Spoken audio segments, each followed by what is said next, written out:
여러분 우리가 사용하는 말 가운데 이런 말이 있어요. 안고 없는 찐빵이라는 말이 있습니다. 여러분 우리가 이 말을 많이 사용하죠. 여러분 이 안고라는 말은 우리 말이 아닙니다. 일본 말이죠. 일본의 팥 있죠? 팥을 이제 안고라고 합니다. 그래서 팥이 없는 찐빵이라는 말입니다. 이 말은 겉만 그럴듯하고 실속이 없다는 말로 주로 사용이 되는 말이에요. 또 하나 어떤 본질의 중요성을 강조할 때에 이 말을 사용하기도 합니다. 여러분 기독교의 핵심 본질은 바로 하나님을 통한 예수님을 통한 성령님의 역사이죠. 자, 우리가 성령님의 역사 없이는 어떠한 일도 할 수 없으며 또한 어떠한 일도 일어날 수 없다고 해도 과언이 아니에요. 그만큼 우리 믿는 성도들에게 성령님의 역사는 마치 찐빵의 안고와 같습니다. 여러분 성령님의 역사가 중요한 것은 우리의 힘으로 불가능해 보이는 문제들을 성령님은 가능케 하는 문제로 바라보게 합니다. 여기에서 중요한 것이 전혀 불가능한 문제를 가능케 하는 것이 아니라 가능한 문제인데도 불가능한 문제로 보이는 것들이 있잖아요. 이러한 것들을 가능한 문제로 바라보게 한다는 거예요. 이런 거죠. 우리가 미리 속단해서 안 될 거야 라고 생각하는 것들이 있습니다. 이러한 것들을 성령님은 할 수 있다는 생각으로 우리의 생각을 바꾸어 놓게 돼요. 그래서 예수님 이후에 기독교의 역사는 곧 성령님의 역사입니다. 그래서 성령님의 역사 없이는 우리가 어떠한 일도 할 수 없는 거예요. 여러분 서두에서 성령님에 관해서 말씀을 드리는 이유가 있습니다. 바로 오늘 우리가 함께 나누게 되는 하나님의 말씀은 성령님이 우리의 삶 가운데 어떻게 역사하게 되는지를 말씀하는 본문의 말씀입니다. 사랑하는 성도 여러분, 오늘도 오늘 말씀의 제목처럼 영이 우리의 삶에 다시 돌아와, 이 말은 성령님의 역사가 다시 임하게 된다는 말씀이에요. 성령님의 역사로 말미암아 우리의 시선으로 불가능해 보이는 문제마저도 가능해 보이는 역사가, 그래서 우리가 다시 도전하는 역사가 임하기를 예수님의 이름으로 간절히 축복합니다. 여러분, 우리는 지난 시간에 이어서 예수님이 다시 갈릴리 호수를 건너서 갈릴리 지역으로 돌아오게 되죠. 이 지역의 사람들은 예수님이 다시 돌아왔다는 소문을 듣고는요, 예수님께 몰려들게 됩니다. 이때 해당장 야이로라는 인물이 예수님께 달려와서는 자신의 죽어가는 딸을 살려달라고 애원하게 돼요. 여러분, 사실 당시 해당장은 이스라엘의 관리 중에 한 사람입니다. 이 말은 당시 이스라엘 당국은 예수님을 적대시했습니다.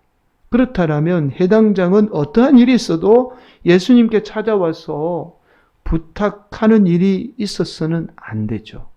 부탁해서는 안 되는 상황입니다. 그런데 해당장 야이로는 자신의 딸이 죽어가게 되자 어쩔 수 없이 예수님께 찾아와서 자신의 딸을 살려달라고 애원하게 되었던 거죠. 예수님이 해당장 야이로의 간청에 못 이겨 죽어가는 이 야이로의 딸을 살리기 위해서 야이로의 집으로 가게 됩니다. 그런데 많은 사람이 예수님을 알아보고는요, 예수님께 몰려들게 돼요. 이때 예수님은 예수님께 몰려드는 사람들 가운데 누군가 예수님을 몰래 만지는 사람이 있다는 사실을 깨닫게 돼요. 바로 혈루증을 앓고 있던 여성이 사람들이 예수님께 몰려드는 틈을 타서 몰래 예수님 뒤로 와서 예수님을 만지게 되었던 겁니다. 그러자 평생 이 여인을 괴롭혔던 혈루증이 그 자리에서 낫게 돼요.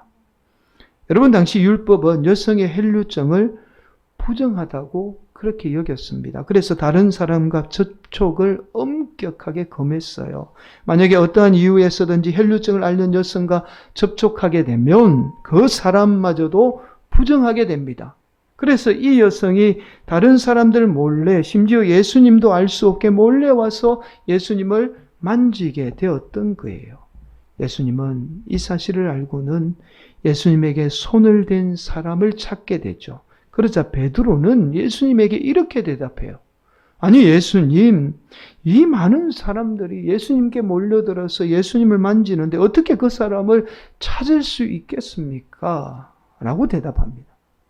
아마 본문의 뉘앙스로 보았어요. 많은 사람이 보는 앞에서 예수님과 베드로가 이 문제를 가지고 실랑이를 벌였던 것 같아요. 자, 그러자 이 모습을 지켜보고 있던 혈루증을 알고 있던 여인이 예수님께 무릎을 꿇고는요, 자신이 만졌다는 사실을 고백하게 됩니다. 그리고 예수님을 만질 수밖에 없었던 이유를 설명하게 돼요.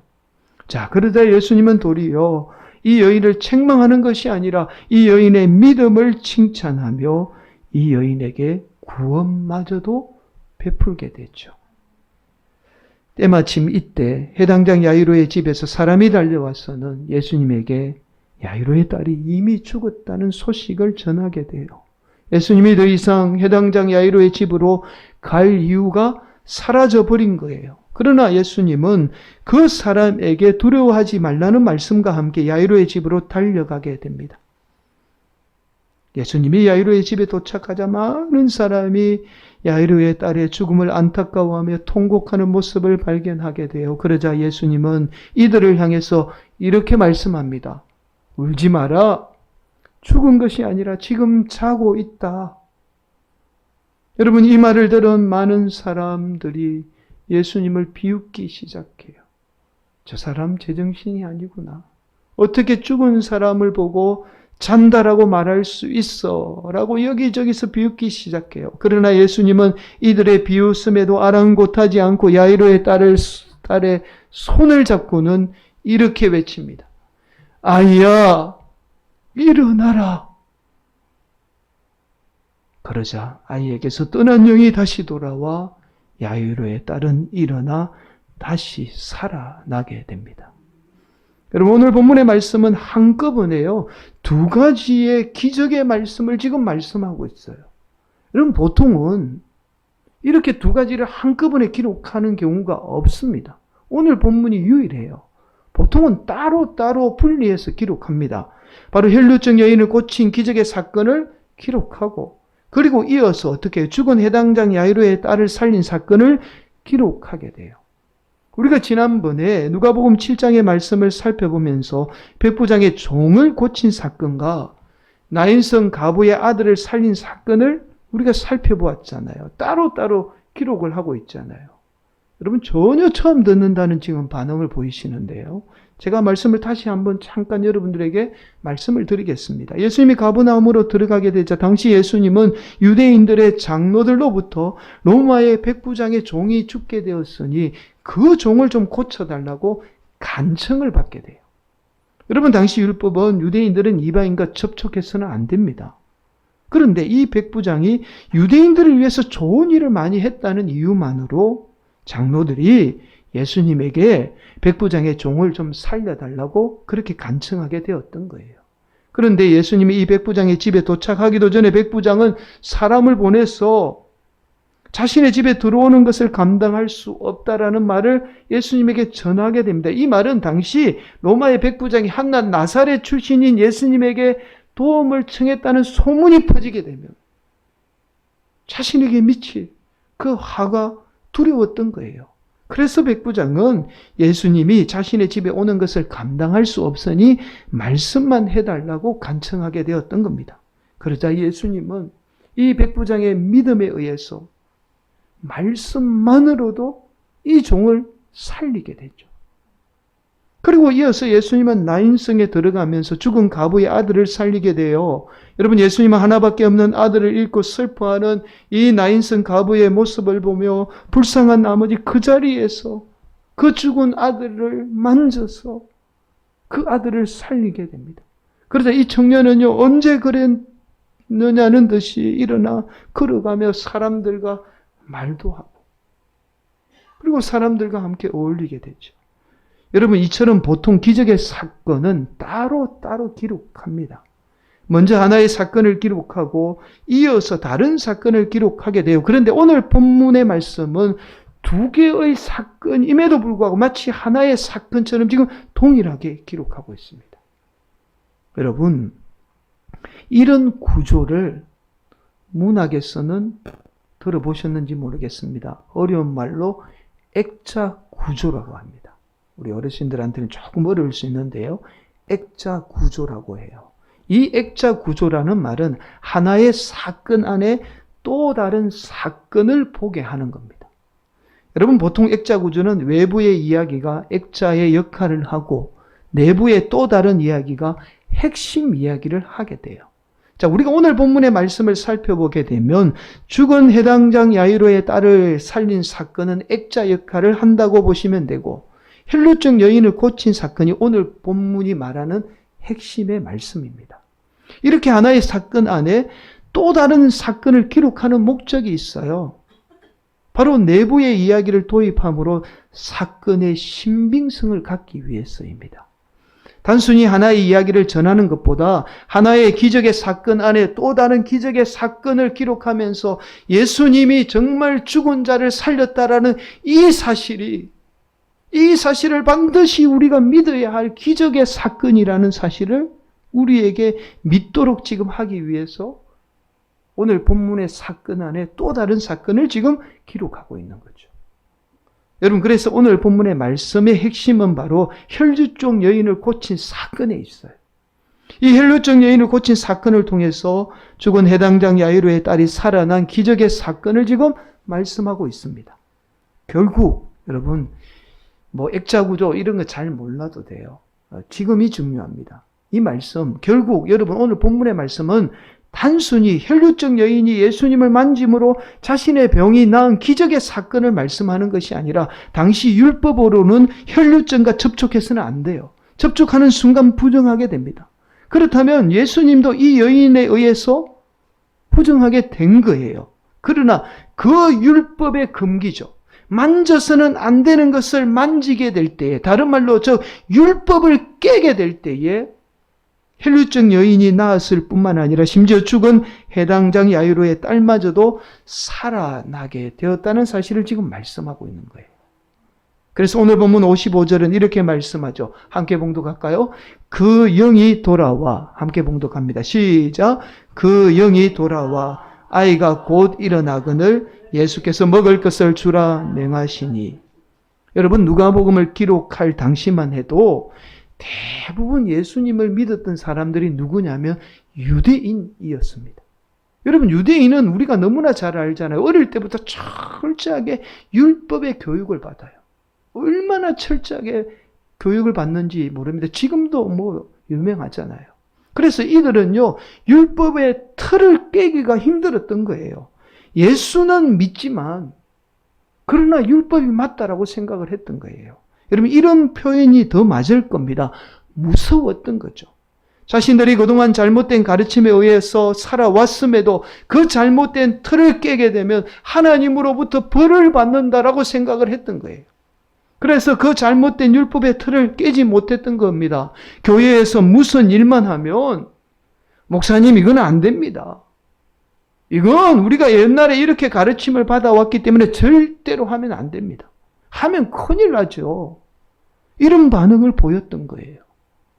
여러분, 이것은 교회에서 단순히 일을 하지 못하는 문제를 떠나서 율법의 틀 때문에 교회의 핵심이라고 할 수 있는 성령님의 역사마저도 성도들이 경험하지 못하게 되었던 거예요. 교회가 마치 죽은 해당장 야이로의 딸처럼 영이 떠나 있었던 거예요. 그래서 성령님의 어떠한 역사도 교회 안에 일어날 수 없었던 거예요. 더욱이 교회를 더 힘들게 했던 것이 이 당시에 교회에 엄청난 핍박이 불어닥치게 됩니다. 그러자 교회를 향한 이 세상의 핍박 때문에 많은 성도들이 차라리 우리가 옛날에 율법대로 사는 것이 더 좋았다. 그렇게 말하면서 심지어 다시 율법으로 돌아가는 성도들이 너무 많았어요. 사랑하는 성도 여러분, 오늘날 저와 여러분에게 율법은 바로 여러분이 그동안 가르침을 받아왔던 잘못된 가르침이나 경험, 그리고 여러분의 생각의 틀인 고정관념이 바로 오늘날 성도들의 율법이에요. 우리는 꼭 구약 성경에 기록된 율법만이 율법이라고 생각을 하죠.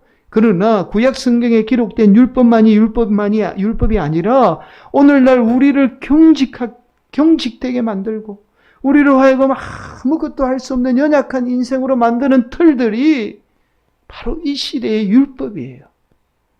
이 율법이 깨질 때에 저와 여러분의 인생 가운데 성령님의 역사 또한 다시 일어나게 됩니다. 날마다 저와 여러분이 가지고 있는 경험이나 생각의 틀인 고정관념들이 깨져야 해요. 그럴 때 저와 여러분의 인생 가운데 성령님의 역사는 다시 일어나게 됩니다. 여러분, 그래서 우리 개신교를 프로테스탄트라고 합니다. 여러분, 우리를 향해서 기독교라고 말하잖아요. 근데 이 기독교라는 말은 사실은 정확한 말이 아닙니다. 자, 기독이라는 말은 예수님을 믿는 종교라는 뜻이잖아요. 자, 이 기독교라는 말은 가톨릭 교회 그리고 심지어 개신교가 이단으로 인정하는 정교회가 있어요. 정교회까지도 다 포함하는 말이 기독교라는 말입니다. 그래서 우리가 믿는 신앙을 정확하게 표현하는 말은 바로 개신교라는 말이 맞아요. 이 개신교가 바로 프로테스탄트라는 말입니다. 이 말은 어떤 뜻을 가지냐면 저항하다라는 뜻이에요. 우리가 원래는 저항하다, 저항자라는 뜻입니다. 기존의 가톨릭 교회가 가지고 있던 율법과 같은 잘못된 굳어진 틀에 저항하다는 뜻이에요. 또 나아가 교회를 경직되게 만드는 여러 가지 요인들로부터 교회는 항상 저항하며 날마다 새롭게 변화되어야 한다는 뜻을 가지고 있는 것이 바로 프로테스탄트라는 뜻이에요. 여러분, 그래서 개신교에서는 말씀이 중요한 거예요. 왜 말씀이 중요하냐면 날마다 강단을 통해서 선포되는 하나님의 말씀 앞에 철저하게 자신을 내려놓고 날마다 깨져야 하는 겁니다. 새로워져야 해요. 그래서 그 새로워짐을 말미암아 저와 여러분 삶 가운데 영은 돌아와 성령님의 역사를 경험하게 되는 겁니다. 이것이 바로 신앙이에요. 우리는 뭐 다른 거 열심히 하는 게 그게 신앙이라고 생각하잖아요. 그건 신앙이 아닙니다. 날마다 말씀 앞에 내 생각이나 내 경험의 틀이 깨지고 그 깨진 그 속에 성령님으로 채워져서 날마다 새롭게 변화되는 것. 그래서 그 성령님으로 말미암아 불가능해 보이는 문제마저도 가능해 보이는 그 역사를 날마다 경험하는 것이 바로 신앙이에요. 그래서 개신교에서는 말씀을 중요하게 생각하는 겁니다. 사랑하는 성도 여러분, 오늘날 저와 여러분이 가지고 있는 생각의 율법이 깨져야 합니다. 여태껏 우리가 살면서 경험해온 경험이라는 율법이 깨져야 해요. 그리고 무엇보다도 세상에서 가르침을 받은 것들이 우리에게 유익이 될 때도 있지만 때로는 신앙을 해치는 것들이 있잖아요. 그 율법이 반드시 깨져야 합니다. 그럴 때 저와 여러분의 인생 가운데 성령의 영이 다시 돌아와 저와 여러분 가운데 성령님의 역사를 경험하게 됩니다. 우리 성화교회도 마찬가지예요. 우리 교회만이 가지고 있는 율법이 있어요. 여러분 잘 안 보이지만 우리 교회만이 가지고 있는 오랜 율법들이 깨지지 않는 율법들이 있다고요. 이 율법이 반드시 깨져야 성령님의 영은 다시 돌아와 우리 성화교회는 다시 살아나게 됩니다. 오늘도 우리 성도들 가운데 그 잘못된 틀들이 깨져서 성령님의 역사가 다시 일어나는, 불붙듯 일어나는 교회 성도들이 되시기를 예수님의 이름으로 간절히 축원을 드리겠습니다. 여러분, 지금의 몽골이죠. 몽골이 한때 세계를 호령하던 때가 있었죠. 바로 징기스칸이라는 인물 때문입니다. 우리 민족도 이 징기스칸이 이끌던 몽골의 영향을 받게 돼요. 고려 말기죠. 몽골은 사신의 죽음을 핑계 삼아 우리나라를 쳐들어오게 돼요. 1225년 몽골의 사신이 돌아가던 길에 압록강에서 도둑을 맞아서 도둑의 습격을 받아서 죽는 사건이 일어납니다. 이때 징기스칸이 죽고 셋째 아들인 쿠릴타이가 정권을 잡고는요, 이 일을 빌미 삼아서 3만의 군사를 이끌고 고려를 침략하게 되죠. 이 전쟁을 여몽전쟁이라고 합니다. 무려 30년 동안 지속됐어요. 30년 동안 이 몽골군이 우리 국토를 짓밟게 된 겁니다. 여러분, 우리가 잘 아는 임진왜란은 7년 동안 우리 국토가 유린당한 사건이잖아요. 그러니까 30년 동안 우리 국토가 짓밟혔으니 얼마나 많은 피해를 당했는지 상상을 초월할 정도였습니다. 몽골군이 이렇게 승승장구할 수 있었던 것은 두 가지 전략 때문이죠. 하나는 무자비한 살육으로 적들로 하여금 공포심을 유발했어요. 아예 도전조차 하지 못하도록 그렇게 시체를 내걸고 공포심을 유발했던 겁니다. 또 하나는 포로들을요 몽골인으로 위장시켜 대군처럼 만들었어요. 그렇게 대군처럼 보이도록 만든 겁니다. 그래서 공포심에 질린 적들은 제대로 싸워보지도 않고 전의를 상실해버렸던 겁니다. 고려도 마찬가지였어요. 몽골군이 닥쳐온다라고 하니까 제대로 싸워보지도 못하고 도망가는 군인들이 속출했습니다. 그래서 제대로 한번 싸워보지 못하고 속수무책으로 당하게 되죠. 그러나 이때 몽골군은 예상하지 못한 저항을 맞닥뜨리게 돼요. 바로 지금의 평안북도의 기주성이라는 곳입니다. 여러분, 이 기주성에 독창한 몽골군은요 다양한 전술로 기주성을 공격해요. 그러나 기주성의 박서 장군을 필두로 성 안에 있는 사람들이 목숨을 걸고요 어마어마한 몽골군과 맞서 싸우게 됩니다. 이때 기주성에 있던 군사들은 2,000명 정도에 불과했습니다. 이에 비해 몽골군은요 약 10만 정도가 되었을 것이라고 추측해요. 비교가 안 되는 숫자예요. 몽골군이 뜨거운 장작으로 불을 붙여 성을 태우며 물과 진흙으로 불을 껐습니다. 또한 큰 돌을 날리거나 심지어 땅굴을 파서 공격해오며 뜨거운 샘물을 부어서 방어했습니다. 박서와 기주성 사람들은요 기주성이 뚫리면 몽골이 고려 전체를 삼킬 수 있다는 위기감에 물러서지 않고 끝까지 결사항전을 벌이게 돼요. 세계 최강의 군대를 상대로 이렇게 버텼으니 이 모습을 지켜보고 있던 몽골군이 이렇게 말할 정도였습니다. 이렇게 작은 성이 우리와 같은 대군을 맞서 싸우는 것을 보니 이것은 필시 하늘이 돕는 것이지 사람의 힘이 아니다라고 그렇게 평가할 정도였습니다. 여러분, 이 전투가 무려 4개월간이나 지속돼요. 이때 이 전쟁의 판도를 바꾸는 결정적인 사건이 일어납니다. 성문을 열기 위해서 집중하던 몽골군을 향해서 갑자기 김경손 장군이 활을 쏘며 오히려 성 밖으로 나와 몽골군을 향해서 공격을 하게 되었던 거예요. 고려군의 공격을 누구도 예상하지 못한 몽골군은요 팔에 피를 철철 흘리며 싸우는 김경솔 장군의 기세에 눌려 도망가기 시작해요. 여러분, 이때 김경손 장군과 함께 성 밖으로 나온 싸운 병사들이 몇 명인지 아십니까? 몇 명이 나와서 성 밖으로 나와서 10만에 가까운 몽골군과 싸웠을까요? 여러분, 놀라지 마시기를 바랍니다. 겨우 13명이었습니다. 13명의 병사에 놀라서 10만에 가까운 몽골군이 도망을 친 거예요. 여러분, 우리 역사 가운데 실제로 일어난 사건입니다. 결국 이 기주성의 승리가 13명이 맞서서 싸운 승리가 몽골이 전쟁을 끝내고 고려와 하친을 맺게 돼요. 사랑하는 성도 여러분, 아무도 예상하지 못한 공격이 기주성을 승리로 이끌었듯이 저와 여러분이 가지고 있는 경험이나 생각의 틀이 깨져야 합니다.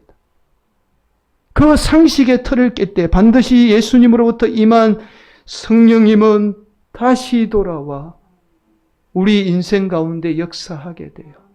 지금은 비록 내가 실패해 있고, 지금은 내가 낙심되어 있고, 지금은 내가 아무것도 할 수 없는 연약한 존재로 보이지만, 그러나 내 생각들이 다 깨지고 성령님으로 채워지게 될 때 우리는 성령님의 놀라운 역사를 경험하게 되는 겁니다. 오늘도 우리 성도들이 하나님의 말씀 앞에 내 경험이나 생각이라는 율법의 틀이 깨져서 하나님의 영인 성령님이 우리 가운데 다시 돌아와 역사하는 놀라운 은혜가 임하기를 예수님의 이름으로 간절히 축원을 드리겠습니다.